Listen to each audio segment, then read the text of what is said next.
अब सुनाने जा रही हूँ मैं आपको दशहरे की कथा कि गंगा माता का अवतरण कैसे हुआ, क्यों हुआ गंगा माता का अवतरण। तो सतयुग में इसके लिए कथा सुनने से पहले हाथ में आप चावल जरूर ले लीजिएगा। सतयुग में अयोध्या नगरी में सगर नाम के एक महाप्रतापी राजा थे जो सूर्य वंश राजकुल पर शासन करते थे। उन्होंने सातों समुद्रों को जीतकर अपने राज्य का विस्तार किया। राजा सगर भगीरथ के पूर्वज थे। उनकी केशनी तथा सुमति नाम की दो रानियां थीं। पहली रानी के एक पुत्र असमंजस का उल्लेख मिलता है और दूसरी रानी सुमिति के 60,000 पुत्र थे। एक बार राजा सगर ने अपनी उत्कृष्टता और संप्रभुता साबित करने के लिए अश्वमेध यज्ञ किया और यज्ञ पूर्ति के लिए एक घोड़ा छोड़ा।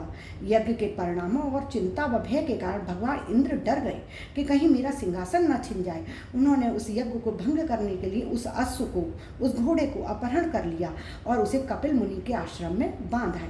जब राजा सगर को इस बात का पता चला तो उसे खोजने के लिए अपने 60,000 पुत्रों को भेजा। काफ़ी दिनों को खोजने के बाद जब उन्हें इस बात की जानकारी हुई कि घोड़ा कपिल मुनि के आश्रम में है तो उन्होंने सोचा कि कपिल मुनि ने ही ये चोरी का काम किया है। ऐसा सोचकर क्रोधित होकर राजा सगर के जो 60,000 पुत्र थे उन्होंने कपिल मुनि के आश्रम पर हमला कर दिया। जब राजा सगर के पुत्र कपिल मुनि के आश्रम में पहुंचे तो वहां उन्होंने देखा कि महर्षि कपिल तपस्या कर रहे हैं और उन्हीं के पास उनका घोड़ा घास भी चर रहा है। सगर के पुत्र यह देखकर चोर चोर कहकर चिल्लाने लगे। राजा के सभी पुत्र पवित्र ऋषि पर हमला करने वाले थे, लेकिन इससे पहले ही कपिल ऋषि की समाधि टूट गई और जब मुनि ने यह देखा तो उन्हें क्रोध आ गया। वो आग बबूला हो गए। उन्होंने सभी को श्राप दे दिया और परिणाम स्वरूप वे सभी उधर ही जलकर भस्म हो गए।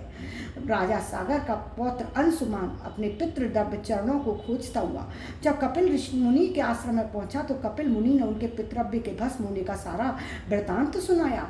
उन्होंने यह भी बताया कि यदि वे अपने पितृव्य की मुक्ति चाहते हैं तो गंगा जी को स्वर्ग से धरती पर लाना होगा।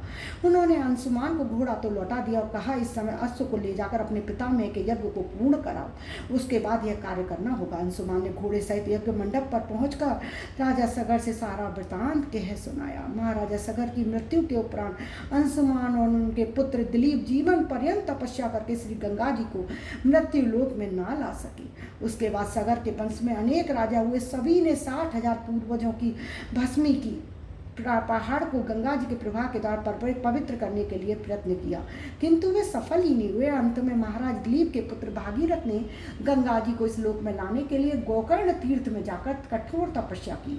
आखिरकार युगों के बाद भगवान ब्रह्मा ने उन्हें आश्वासन दिया कि देवी गंगा पृथ्वी पर अवतरित होंगी और उनकी मदद करेंगी। भगवान ब्रह्मा ने उन्हें यह भी कहा कि गंगा जी के बेग को संभालने की शक्ति केवल भगवान शिव में है, इसलिए उचित होगा कि गंगा का भार और बेग संभालने के लिए भगवान शिव को खुश किया जाए, प्रसन्न किया जाए। भगवान ब्रह्मा ने भागीरथ को भगवान शिव से अपने बालों में गंगा जी को धारण करने का आग्रह किया। भागीरथ की भक्ति और सच्ची तपस्या के कारण भगवान शिव सहमत हो गए और उन्होंने अपनी जटाओं में धारण कर लिया गंगा जी को। इस तरह गंगा माँ पृथ्वी पर आई और उनके पूर्वजों की आत्माओं को शुद्ध किया। राजा भगीरथ की गंगा को पृथ्वी पर लाने की कोशिशों के कारण इस नदी का एक नाम भागीरथी भी है। इस प्रकार इनके अनुसार इसी दिन गंगा माता धरती पर आई और तब से गंगा दशहरा मनाने की शुरुआत हुई। इसमें स्नान, दान, व्रत, पूजन का बहुत महत्व है। इस दिन लोग गंगा में स्नान करते हैं जिससे उनके सभी संतापों से मुक्ति मिलती है, उनके पितृ तृप्त होते हैं, उनके घर में सुख, शांति और समृद्धि आती है। तो हमें गंगा दशहरा की पूजा अवश्य ही करनी चाहिए। इसके करने से हमारा जीवन तो प्रसन्न होता ही है, हमारी आने वाली पीढ़ियाँ भी संतृप्त होती हैं, प्रसन्न होती हैं।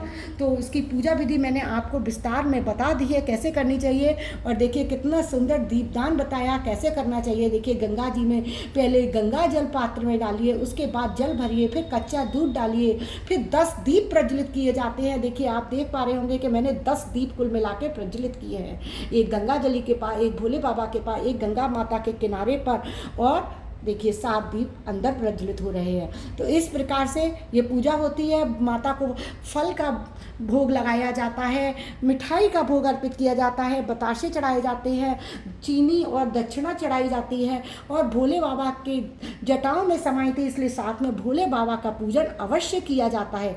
भोले बाबा ने अगर उनके प्रवाह को, उस बेग को संभाला ना होता तो आज गंगा माता धरती पर ना आई होती। तो इसलिए इस पूजा में विशेष रूप से भोले बाबा की पूजा की जाती है, क्योंकि गंगा माँ उनकी जटाओं में ही विराजित है। तो देखिए इस तरीके से ये पूजा संपन्न होती है। आपको मेरी ये कथा अच्छी लगी हो, कहानियाँ अच्छी लगती हो, पूजा विधि अच्छी लगती हो तो मेरे चैनल पर बने रहिएगा और मेरे चैनल को लाइक और सब्सक्राइब जरूर कीजिएगा। अभी के लिए विदा लेती हूँ, राधे राधे। और साथ में आपको दर्शन करवाती हूँ अपने ठाकुर जी के और राधे रानी के। देखिए ये है मेरा भगवान जी का पूजा घर जहाँ मेरे ठाकुर विराजते हैं। गर्मी की वजह से भगवान की मैंने मुकुट उतार दिया है, राधे रानी की भी चंद्रिका उतार दी है। बहुत सुंदर दर्शन हो रहे हैं भगवान जी के। राधे राधे।